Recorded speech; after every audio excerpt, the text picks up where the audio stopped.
Get out the insurance cards, get out the copays. The office is open, my friends. Brought to you by drroto.com.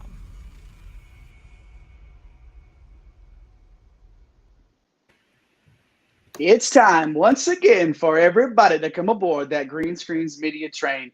This is One and Done, your fast break for all things college basketball.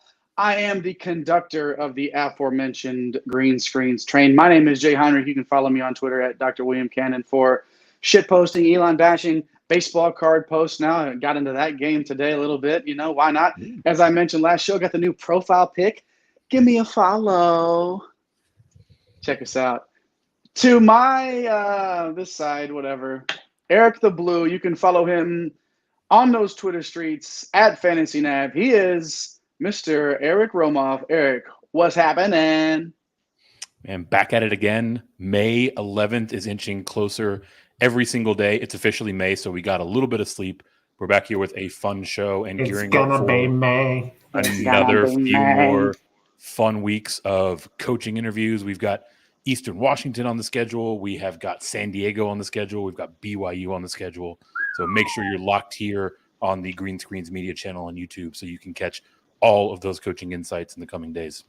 No doubt about it. Eric, you mentioned we got a fun show today. We're going to talk about 5 new commitments to the top 250, including one within the last hour or so of us getting in the studio here and going live. We also got 5 new entrants into the portal that we're going to discuss. And we're going to break down a couple of teams today out in the ACC and the SEC, little East Coast action with a couple of breakdowns there for your viewing pleasure. But before we get into all that, let's go over to El Capitan himself, the captain of the Green Screens Media ship. You can follow him on Twitter at MCHolland34. And if you aren't already, you should be ashamed of yourself. He is Money Mike. Mike Holland, what it do, baby? Well, portal news continues to fly. What is it, May 2nd? So we got 9 days till that window closes, and there have been some big names that have entered. Yeah, it's going to be a fast and furious. John Rothstein says that we sleep in May, but honestly, it might be June or July, or just never, honestly.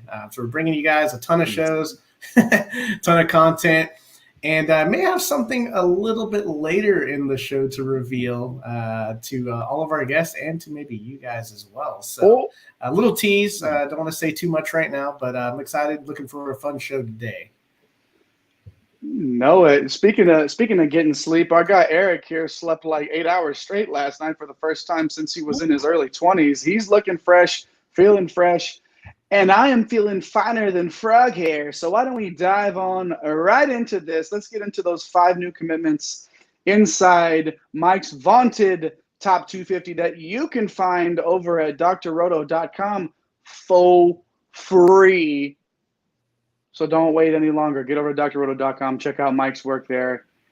You don't want to miss out on that. So, Mike, let's start with number 226 in your top 250 that has made his choice of where his school is going to be. And it's a coach that is racking it up at his new home. Yeah, Mike Meadows, guard, Portland, 6'2", 175. A little interesting with his commitment here. It's coming off of a couple of weeks where we saw him committed to Loyola Marymount and decommitted there, and has now chosen Cal, which seems to be a big destination spot right now with Mark Madsen doing his thing as you guys get the jiggy going.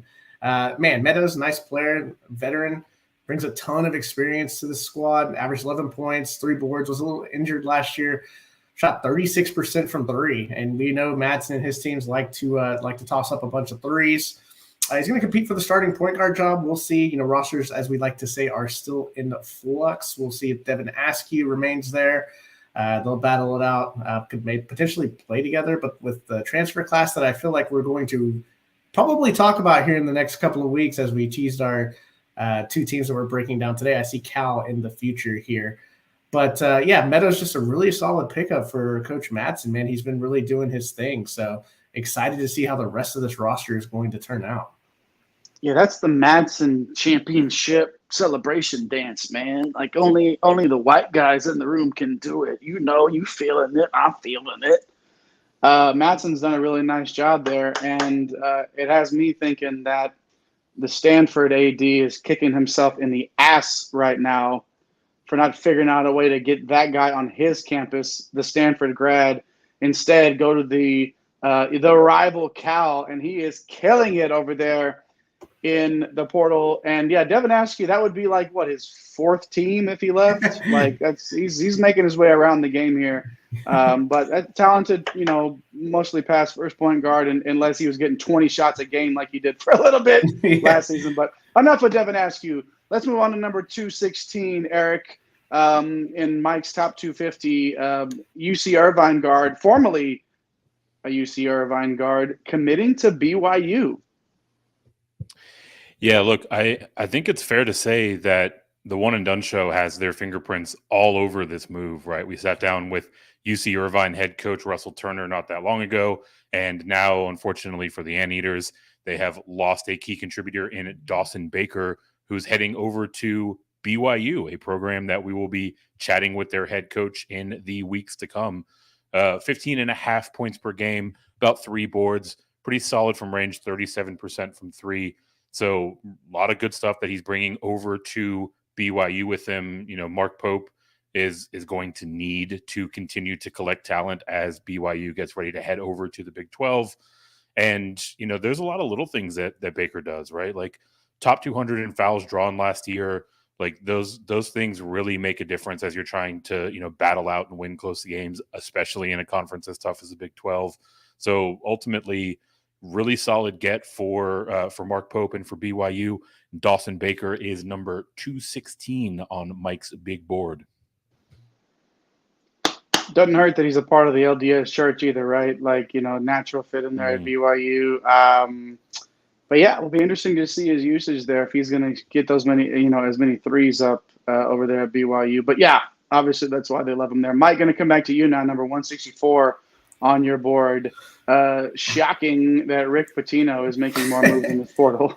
Well, he's got a bunch of roster spots to fill, and he's making the most of them right now. I mean, Glenn Taylor, a 3-4 man out of Oregon State. He's 6'6", 200, averaged almost 12 points, almost 4 rebounds, about 2 assists per game. I headed over to St. John's, and this is a rebuilt Red Storm roster. We're going to see a few more commits going down for them. Obviously they pulled some of the Iona guys over, and Pitino knows what he's doing, right? We've talked about him a ton already. But for Taylor, man, he plays with a ton of energy. He's really good defensively. And he just kind of fits the mold of a hard-nosed player that Pitino likes. So I think this is a really nice fit. I think it will fit the system pretty well. It should be a pretty seamless transition. So I'm looking to see Taylor maybe start at that 3 spot, maybe the 4 spot. We'll see. Either way, he'll be a very valuable piece for them. Yeah, no doubt about it. A lot of these guys, you might look at 164 on the top 250, right, and be like, well, is that guy an impact player? Is that a step in right away, step in and contribute at a high level? And don't be fooled just because some of these cats are lower in the top 250 here. Like, these are guys that are going to step in and be day one starters, right, Mike? Yeah, absolutely. I mean, there's 1,600 guys in the portal, and we got 9 days left. I'm sure we're going to pass the 1,700 mark. Yeah, exactly. So being, in the top 20%, that's not a bad thing, and definitely means you're going to be contributing at a high level. Not a bad spot at all to be. Before I jump in here and take a guy going from the Midwest to the Midwest, I'm going to remind y'all, if you're watching and we see you in the, hanging out with us, we see you just, watching us on the YouTube. We appreciate you guys. While you're here, leave us a comment. Let us know you're here. Let us know if your team is losing players in the portal. Let us know if your team has a couple of players in the portal and has no high school recruiting class like Texas. Whatever it is that you're feeling, just drop it in the comments and let us know. We'd love to hear from you. Do not forget to hit those like and subscribe buttons as well. Do your part in the Green Screens Media universe as well. I'm going to jump in here at number 118 on Mike's top 250. This is Ahron Ulis, guard, formerly of the Iowa Hawkeyes, 6'3", 190-pound guard, 6 points a game, 1.5 boards, 2 assists. All right, it was tough sledding to get those minutes at Iowa last year, right? Those numbers don't jump off the page, but you look at his skill set, great speed, hard driver to the basket. the good thing about this move is, like I said, he's going from the Midwest to the Midwest. He ain't going anywhere, right? He's familiar with the conference in the Big Ten because he's going to Nebraska now. Ulis is going to Nebraska. One of those guys, and, this might be somebody that everybody might not be as high on, I should say, as Mike is, but somebody with this they get this opportunity maybe in Nebraska is somebody that could really, really surprise and shock a lot of people, and could maybe even be someone that we could look at that maybe when we were reviewing this could have even sneaked into the top 100 or so. Hoiberg, of course, in Nebraska doing his thing. Very, very nice offseason there in the portal for the Cornhuskers. You got to love that. So do not sleep on Ulis. Mike, going to come back to you here for the fifth player on our graphic there. Number 21 on the top 250, announced about an hour ago, if you're watching us live. He did not announce that he is starring in Boo Medea's Halloween 7. This is not that Tylor Perry. Tylor Perry, formerly of North Texas. Mike, where's he going? Well, the time has come for us to say that Tylor Perry is headed to a Midwest school that is blowing up right now under head coach Jerome Tang. Kansas State, man. Like, wow. Awesome get. We thought that this was probably going to happen, and it came to fruition. Averaged 17 points, a little over a steal a game, shot 41% from three.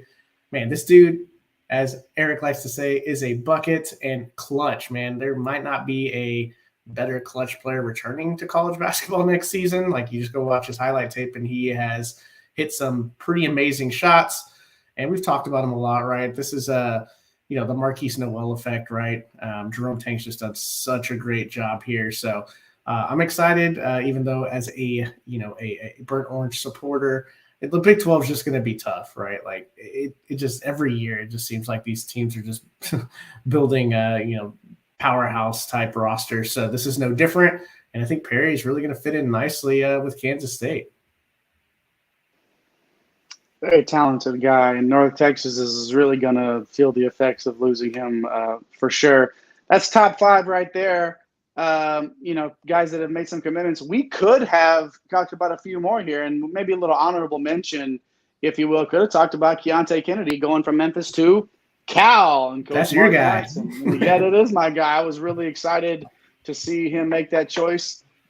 Pardon me, I think he's going to be a really nice fit there and get some run. And just for the sake of it, going to do the Matson dance one more time. It's going to be a long off season. Yeah, it's gonna, for sure. He's bagging these transfers. We're going to be dancing all off season long, right? Especially if we're going to review. We're going to do a rundown of his class at the end of it. Man, you might spend 20 minutes straight just dancing like that. Zach Clements going from Kansas to UC Santa Barbara. Eric, we were talking offline about a tweet that we saw about UT Santa Barbara. What was that tweet again? What were they saying? Man, it was with him and with Johan. Just how much money they got to have stacked away in those NIL coffers, right? Like, I mean, like it was somewhat tongue in cheek, right? But like, you get the right booster together. You're in a part of the country like Santa Barbara, California, that has a lot of money laying around, and you can definitely lure some guys in. And if nothing else, right? Like, I mean, these Gauchos and Coach Pasternak, like, they look like a real solid team, right? They were one of our favorite upsets during the tournament last year, and it looks like they've really only managed to get better, right? So wouldn't be surprised to find out that some money is changing hands. But, I mean, at the end of the day, right, like, these guys want an opportunity to play. The Gauchos can provide them that. They want an opportunity to play and make deep tournament runs, and the Gauchos might be in a position to do that again next year. Mike, anything else you want to add about that Gaucho roster? Yeah, I mean, the roster is stacked for the Big West. I mean, Traore, big-time transfer. Now you bring Clements over. They have a star guard already in A.J. Mitchell that we talked about during the tournament. We also got Ben Schotzelberg from Creighton, who, might not seem like a high-level transfer, but, playing at obviously went to a big-time school. Man, this roster is loaded right now, so pretty exciting stuff. And then we can't forget about Bryant Salabange from Tulsa, pretty good big man. He's headed over to Arizona State, so just so much movement, man. And I feel like we're starting to wind down. But as soon as I say that, 5 more guys will jump in. Yeah, do the notifications. Yeah. Pew, pew, pew, pew. Yeah, exactly. They might get some more while we're in the studio right now, man, which would be fine. And if they do come, we'll break them to you because we appreciate y'all hanging out with us live. Make sure you leave us a comment. Let us know you're hanging out with us. We heard from a couple of new people last show. Would love to hear from you as well. Smash those like and subscribe. I said, get the Macho Man elbow on the subscribe button. Yeah, the cream of the crop. Go ahead and do it. I know you can. I believe in you. Hit that subscribe button. We're almost to 500, guys. I don't know if any of y'all are paying attention that watching. We're almost to 500 subs, and we, as a group, as Green Screens Media, as One and Done, as everything that we're doing, I want to thank you for being a part of this success that we've had and that, how much we've grown in the past. We haven't even really been getting after this for a year. So thank you for being a part of this. We appreciate you. If you're new, smash that subscribe button so you don't miss anything that we're doing. Turn on those notification bells, whatever you got to do. Make sure you are in like Flynn. All right. Now we got 5 new entrants into the portal. Hold on. Wait, whoa. Wait I got some breaking news here. 5 new entrants into my all-new top 300 transfer board. Let's go! It happened. Yes, it finally happened. But this is it because 9 days. There's not a good number after 300. It's just 500. That's not going to happen. So this is 350 sounds great. A new unveiled list on drroto.com tomorrow. It will drop sometime in the early afternoon.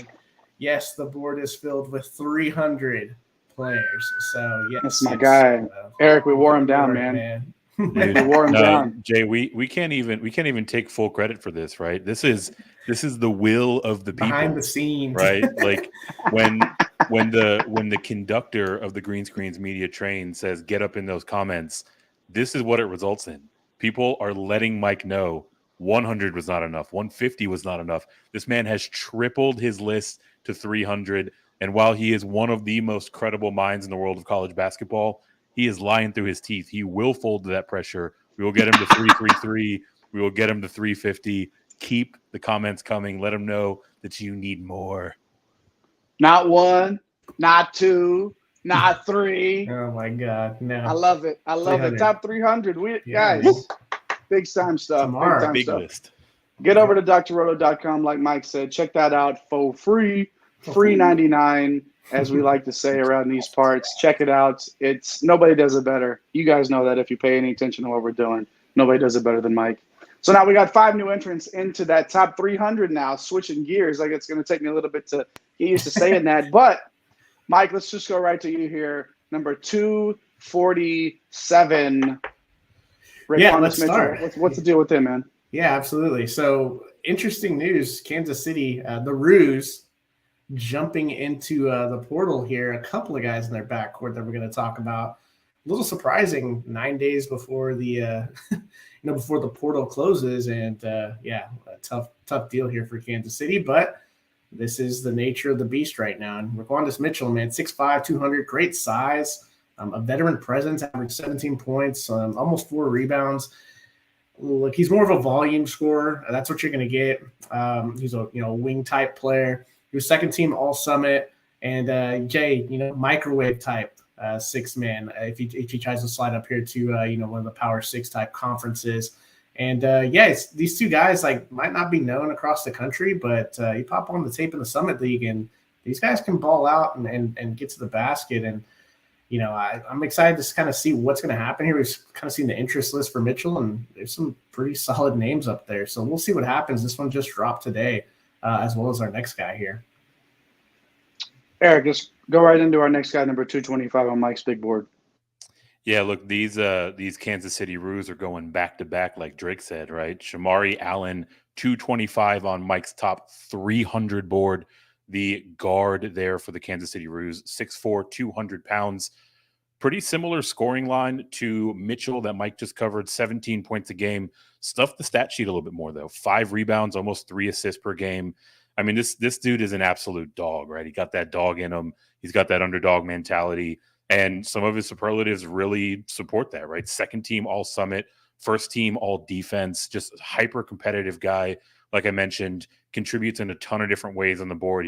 On the floor, he can get you some key boards. He can fill it up and score for you, hand out a couple of dimes. He can chip, he can dip. So overall, just a really well-rounded game. And this feels like one of those kind of missing piece type of acquisitions, right? Like a team that is right there trying to get to that Final Four, trying to get past the Final Four. They can add a player like Ahron, and he can do just enough in so many different categories that he can really put an up-and-coming program over the top. Mike, any chance that these two team up and go to the same school? Yeah, that's interesting. Potentially, it's still kind of early. Like this just dropped, 12 hours ago or less than 12 hours ago. So, yeah, I mean, that's a thing, though. I mean, we've seen teammates, join forces and go other places. A tough deal here for Kansas City, but that's part of being a mid-major here.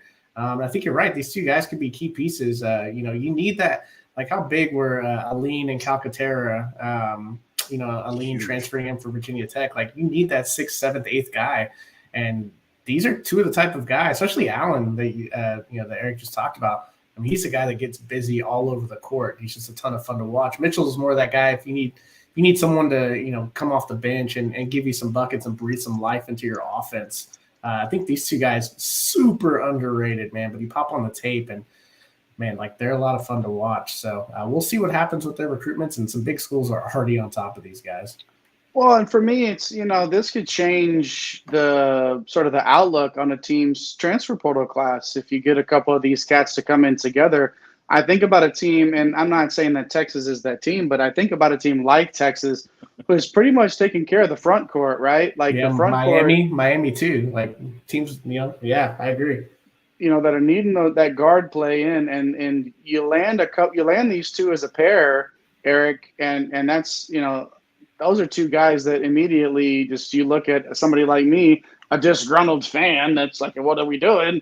And you bring in a couple of guards like this, man, and that can change your whole offseason around. Yeah, forever Texas. And look, if a program can get the old twofer in today's day and age, like. That is a huge, huge accomplishment, right? Like, not only are you getting, what each of these players have to bring to the table individually, but you're also you're getting some of that uplift of them being familiar with one another, right? Like, the sum is greater than the individual parts, right? So if a team can pull the inside straight and get both these guys, I think that would move the needle all the more. Yeah. Well, last thing on this is we'll just have to see. Obviously, we worry a little bit, right, about the transition from, Summit League up to if they go to another mid-major program, like they are really going to make some noise wherever if they land in a mid-major. They go up to a Power 5, we're going to have to see if the transition holds up, right? We've seen guys struggle going up. We've seen guys explode going down to the mid-major ranks. So that'll be key, but if they go together, that's obviously a good deal there because they know each other. Yeah, there's some teams out there that need guards, man. Like Texas is one of them. Miami's another one. There's some teams that are out there that are going to be hitting these guys up for sure. Rothstein's got all those more guards than Shawshank shirts printed out. He needs, he's rooting for Miami to pull a double here. Kansas City in a tough spot right now, losing both of their star guards. Let's move on now to number 205 on Mike's top 300. DJ Rodman, tell us a little bit about him. Yeah, DJ Rodman, no relation, I believe, to Dennis the Menace. But, a wing forward, kind of a stretch forward, 6'6", 215 from Washington State. Like the stat line doesn't, jump out at you. Averaged almost 10 points, about 6 boards, shot 38% from 3, but he's a veteran outside shooter. He's a really good rebounder. I mean, he's a fan favorite in Pullman. Love watching this guy play. I mean, he's a two-way player. This is going to be someone that, is a little underrated, whenever, he picks his destination. So, I think whoever gets him is going to be super excited to add someone that can play on both sides. But maybe I'm mistaken. Maybe he is Dennis Rodman's son. Can someone clarify that for me? I'm pretty sure. little bit of internet sleuthing. It looks like, according to Wikipedia, which anybody can edit at will, DJ Rodman is in fact the son. Oh my gosh, that explains great everything. Well, not the two-way player type, right? It just explains the good rebounding, not the three-point shooting and the scoring. But imagine if Rodman could stroke back in the 90s. Hey, Dennis was a bucket in college. Yeah, that's true. Dennis was a bucket in college. That's very true. It's like Draymond Green was actually not that bad offensively in college, and I don't know. And then he just started kicking people. Can't stand that dude. Yeah, so DJ, man, yeah, there you go, man. So my mistake on that, DJ Rodman, son of Dennis the Menace Rodman. Yeah, definitely makes sense when you piece those things together. I'm going to move on now and slide in here and take Connor Vanover, number 109 on Mike's top 300. Hold on. Woo, I got so excited to talk about Vanover here. Oral Roberts losing another key player here. Max Asmus obviously committed to Texas. I think Asmus is number 4 in the top 300. Now Vanover 7'5", and you can't teach that. 12.7 points, 7.2 boards, 3.2 blocks per game, as you might imagine from a guy that's 7'5". Really had a breakout year at Oral Roberts. And despite the fact that he's that tall, dude can stroke it from the arc, man. He can shoot the three a little bit, which is obviously a little bit rare. The number 1 pick in the draft coming up, it reminds me of that, but he's not quite that type of a talent. But he does have a little bit of that game in him, the inside-outside stuff. Down transfer last year from Arkansas, and doesn't really matter where he goes. Like, this is one of those guys, impact player, where even if he gives you, 9, 7, and 3 blocks, like any Power 5 school would take that in a heartbeat. And I think he has those numbers, Mike, that I feel like translate across conferences, across mid-major to high major. I think his game is one of those, Mike, that really transfers over no matter where he goes. Yeah, I think so too. He's a lot of fun to watch. He's just so unique compared to everyone else right on the floor. You just look at him. He's long, he's lanky, he blocks shots, he shoots threes. Just almost a unicorn type player that's out there, and he's super experienced now, right? Was a big cog for Oral Roberts in that that undefeated season through conference play through the Summit League. And we just talked about the 2 guards from Kansas City. This is a quality league, right? And yeah, you talk about another guy, Grant Nelson, coming up number 18 on our board in that league, and now transferring out from North Dakota State. He's 6'11", 235, averaged 18 points, almost 10 rebounds, so basically a double-double here, and almost 2 blocks a game. They got some talent in the Summit League last year. We're going to see it all over these Power 5 schools next year. But a big-time addition to the portal, slotted him in number 18. Just look at the size and the athleticism. I would not be surprised if he sticks into the NBA draft, which he has entered. But he can be a game changer on both sides. And, he makes highlight reel type plays. Like, you just watch his highlight film and it's like, man, this guy is so athletic and just a lot of fun to watch on both ends. Could shoot a little bit better from the outside. But, when he's giving you, these type of numbers and this type of game changing athleticism, you can deal with the, a little bit of poor shooting from the outside, but he's going to be a strong addition to any team that he goes to.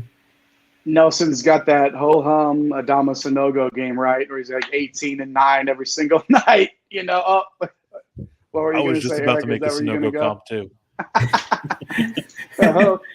18 and 9. 18 and 9, man. It's all right. 2 blocks. Yeah, where I was specifically going with the Sanogo comp is really kind of rolling the ball forward to next year, right? Like, Nelson has declared he might decide to stick with the NBA draft, or he might look at a player like Adama Sanogo who, now can add a championship pedigree to his resume, and that would only further his NBA stock, right? So I think he's probably more likely to come back in the age of the big man and try to see if he can't parlay that into a higher draft profile next year. Yeah, no doubt about it. I totally agree. And that's not a I'm not dissing him. I promise you guys, the Adama Sanogo, that's a compliment, very complimentary of Grant Nelson here. And he is the number 18 player on Mike's Top 300 over at drroto.com. If you guys are in the lobby hanging out, watching us, you see that little box where it says leave a comment? Do it. Let us know you're around. We'd love to hear from you. Let us know if we talked about a player that you lost, a player that you hope your team gets. If you're just a hoop head that wants to talk some hoops with us, and drop a comment, and we're going to bring it up. We'd love to hear from you. Smash those like and subscribe buttons as well. We appreciate that. All right. That's the transfer portal entrance and commitments. As I led off the show saying, we're going to spotlight a couple of transfer classes now and how those transfers fit in with the overall roster makeup. Let's start first with the Virginia Cavaliers. Obviously, head coach Tony Bennett over there entering year 15. I don't know.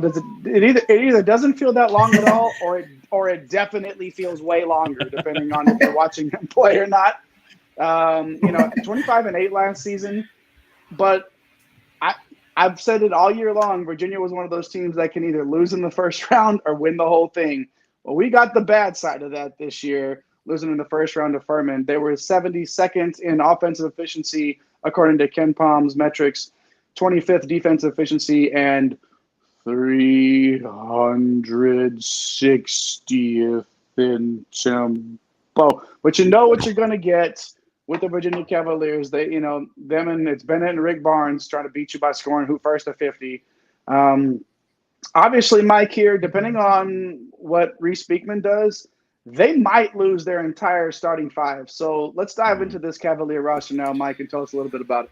Yeah, so up on the screen, we got the big four transfers. Let's talk a little bit about, it's a very good team. I know they lost, on that wacky play with Kihei Clark throwing it and the three-point shot and all that stuff, which we did. We called Furman picking that upset, right? It was just a bad spot there. Jalen Slauson was awesome in that game. But, yeah, potential here to lose their entire starting five. And Jaden Gardner, we talked about him a ton. Kihei Clark has been there forever. Amon Franklin, one of their top scorers. Ben Vanderplas, who's one of our favorite guys to cover, right? That was just super skillful. He had some guys transferring out. Caden Shedrick headed over to Texas. He's on our top 50 of our transfer portal board. Francisco Cafaro, who's going to make a entrance into our top 300 tomorrow when it's released, heading over to Santa Clara as a defensive stalwart. And then Isaac Trout, redshirted. So we didn't get to see him of that recruiting class last year, but he's headed to Creighton. So, another guy that's in our top 300. We'll see what happens with Beekman. Like, Beekman is such a huge part of what Tony Bennett likes to do offensively and defensively. He's got a growing offensive game, but really he makes his living off his ball handling and his ability on the defensive side. You look at the recruiting class, I got a couple of four-star guys coming in, a guard in Gertrude, a forward in Buchanan, Anthony Robinson, also a forward. It's not really ranked on most sites, is coming in as well. And expected returner, two guys from that freshman class last year that we played a little bit in DFS and talked about.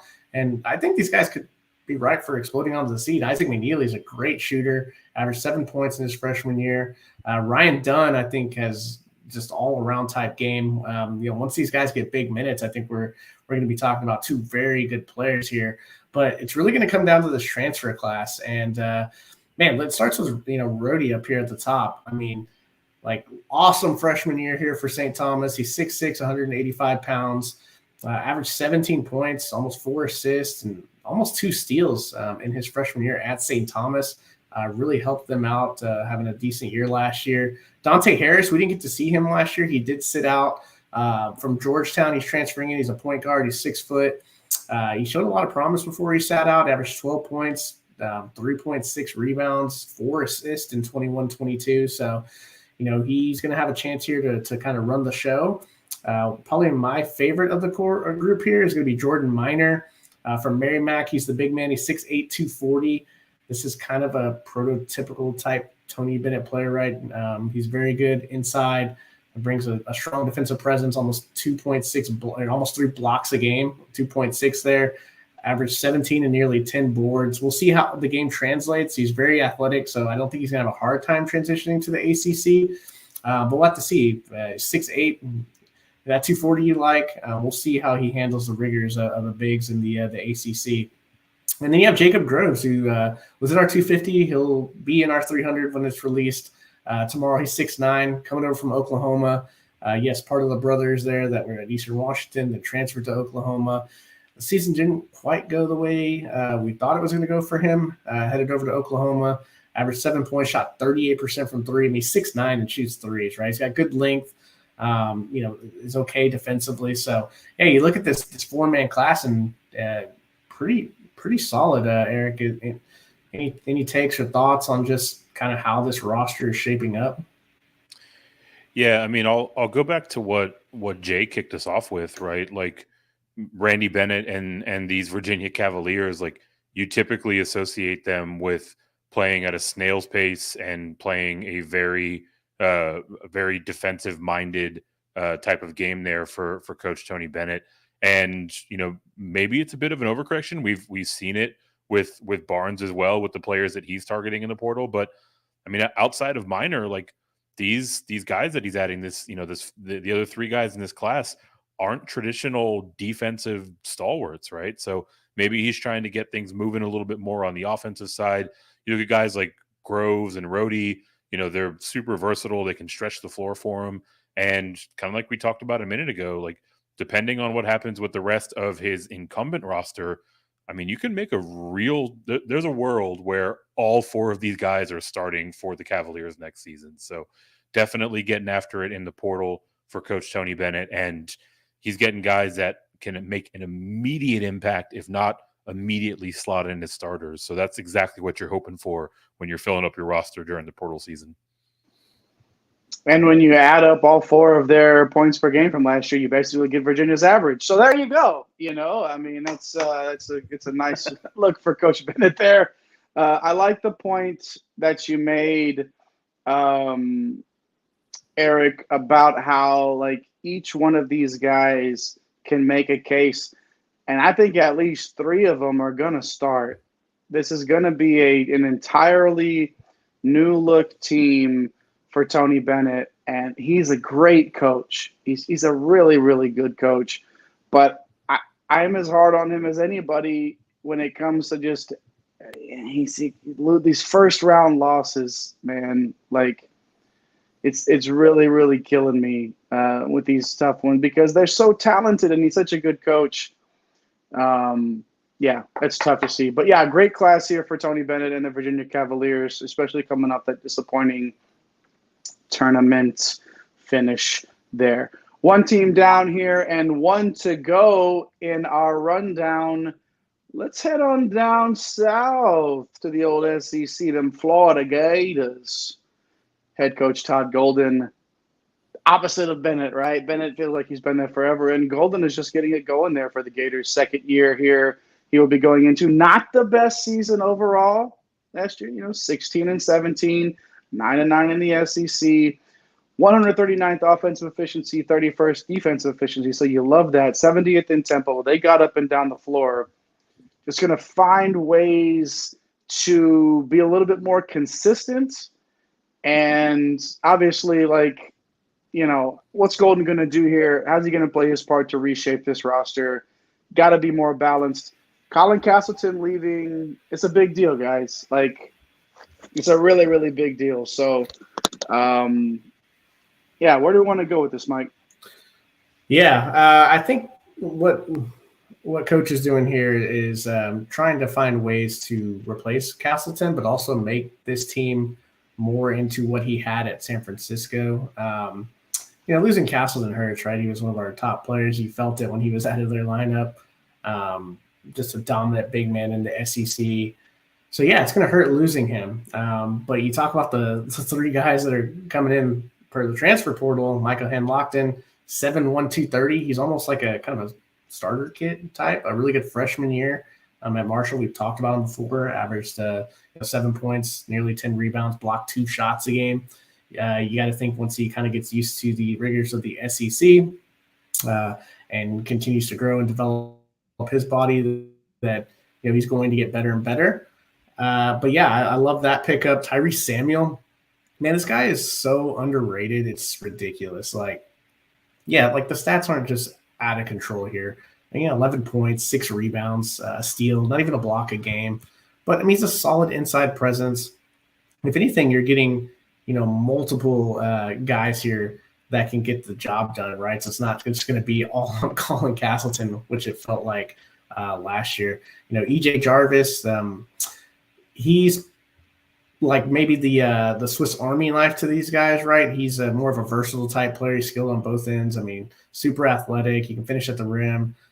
He's got the pull-up jumper. He's got shot blocking ability. So he kind of gives you more of a two-way presence upside there. So I really love him. But I think this class really comes down to Walter Clayton, the 6'2" guard out of Iona. Kind of expanded his game last year, 17 points per game, 3 assists, shot 43% from three. Golden beating out Rick Pitino. We thought that, there was a chance there that Clayton would follow Pitino over to St. John's, and that didn't happen, but, transferring closer to home. It's a guy that can create, very good outside shooter. And you just look at this roster, it's just kind of all over the place, right? Like Marion Jones is gone, Kyle Lofton's gone, Alex Fudge is gone. A bunch of guys transferring out, so it's almost like Golden was like, let me actually just retool this into the way that kind of played at San Francisco. So Reeves is out the door, Bonham's out the door, Jatobo's out the door, CJ Felder's gone. You're only bringing in a 2-man recruiting class, so yeah, I think just overall, man, this is a very kind of underrated outside of Clayton. Like Hanlockton, you like his upside. Samuel's probably not going to draw like the oohs and the ahs, and EJ Jarvis coming from the Ivy League, right? There's going to be some questions there, but I think it's an overall 4-man class so far that this is a quality team. Yeah, no doubt about it. And see you guys leaving some comments, and I promise we're going to get to them here shortly. But before we do that, I wanted to toss it over to Eric real fast. What are your takeaways from this class? Do you have any thoughts on what I think? Like Mike mentioned, it's underrated. I feel like it's probably properly rated at this point. But what are your thoughts on this Florida Gator class? Man, the rating for this class seems to be all over the place, right? And I think it's because Coach Golden got busy immediately in the portal season, and all of a sudden the Gators were like the first team to 4 transfers, and all 4 of them are highly regarded and members of Mike's big board, right? So like early on it seemed like he was one of the clear-cut winners.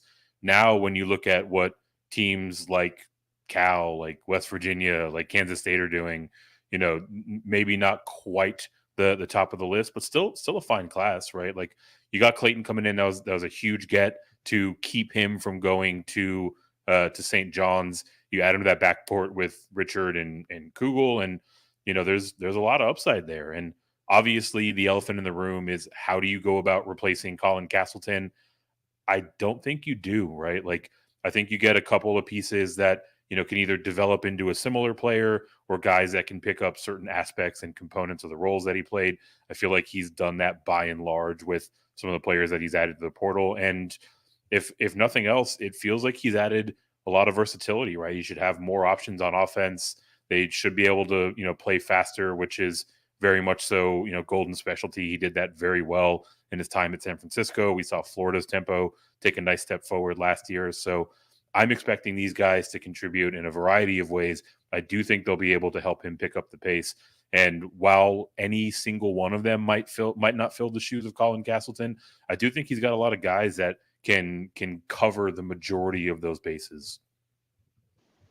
Yeah, well put, Eric. Tough when we're all prisoners of the moment, and these latest schools picking up a lot of these players that are highly regarded, and a lot of them that are in Mike's top 300. We forget that Florida was out there first, getting it done, not being overly patient. And I think that when we talk to these coaches, and some of them say they like the portal, they don't like the portal, this is an instance where a coach has to love the portal, because he gets to form a roster exactly how he wants to. He takes the types of players that he likes, and absolutely makes it into his own type of team, which you couldn't always do before. At least it would take you a little bit longer. So, all right, we asked for them. You left them. You did it. You got in the comment section. So let's jump right in. What do we got in the comments, Eric? MM Central, our guy. MM, welcome back.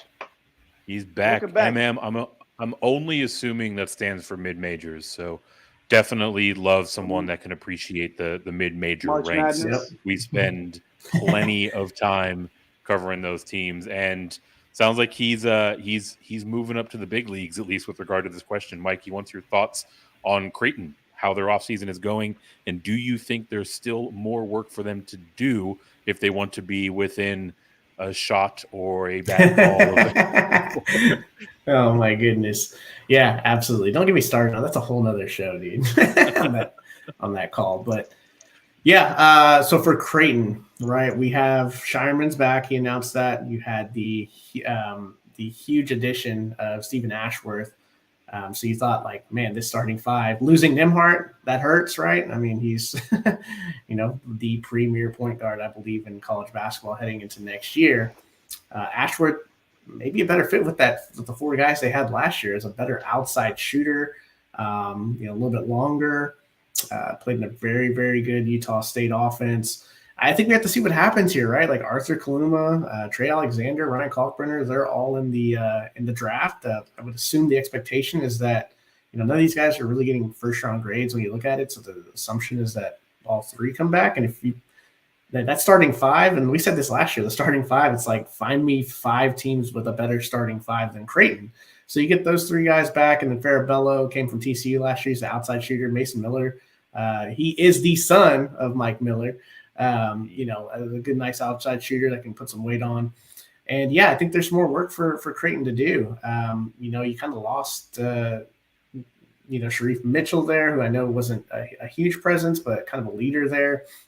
And you're going to see a few more additions here from Creighton, right? Maybe nothing that, absolutely jumps off the board. There was some thoughts on Taron Armstrong, they were in the Final Four for him.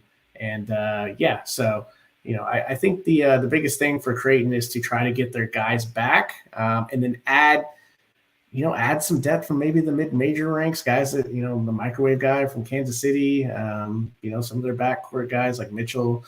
We'll see. I don't think they're done. Obviously, this thing is far from over, putting this roster together. But I think the one thing that hindered them last year, they had to play, feels like everybody 36 to 38 minutes. And that's just tough to do every single game when in foul trouble and stuff like that comes into play, especially in the NCAA tournament. So, yeah, I think this is obviously pretty awesome, that Creighton is hopefully going to go in with a redemption-type year with most of these guys, and we'll have to see what happens with the draft. Excellent stuff there. Central, whether you're Mickey Mouse or Mike Moustakis or Mickey Mantle or, Money Mayweather. I mean, who knows? Money Mike. There we go. Another one. Appreciate you coming back and hanging out appreciate you coming back and hanging out with us today. We appreciate you. Thanks for jumping in the comments. Thank you for being a part of One and Done tonight. We're going to wrap it up here, guys. Anything y'all want to close with? I'm going to go to you, Eric. Going to go to you first. Man, I'm going to keep banging this same drum. There is scantily a place out in the whole wide world of the internet where you're going to get as many conversations and as much insights from active college basketball coaches as you're going to get right here. So I know you are already subscribed.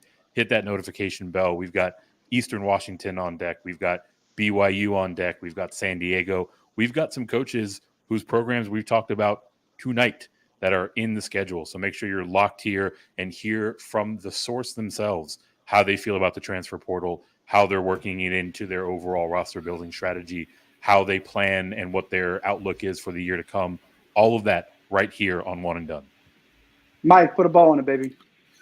Yeah, the bow is the top 300 transfer board comes out tomorrow mid-afternoon. So look for that. These guys got what they wanted. And, we're going to continue as we go through May to, as these transfer classes become, at least a little more complete. We're going to talk about these teams and kind of what they look like, overall situation. We talked about Virginia. We talked about Florida. We kind of did a mini Creighton breakdown there as far as their roster. We're just going to keep bringing you guys the fire here. So appreciate you guys sticking with us. And, man, my apologies to Dennis the Menace Rodman there, man. But DJ Rodman is a hell of a player, and looking forward to see where some of these guys go that have just entered the portal. Fantastic stuff as always. On either side of me, I got two of the best in the business. I'm loving it as the conductor of this Green Screens Media train.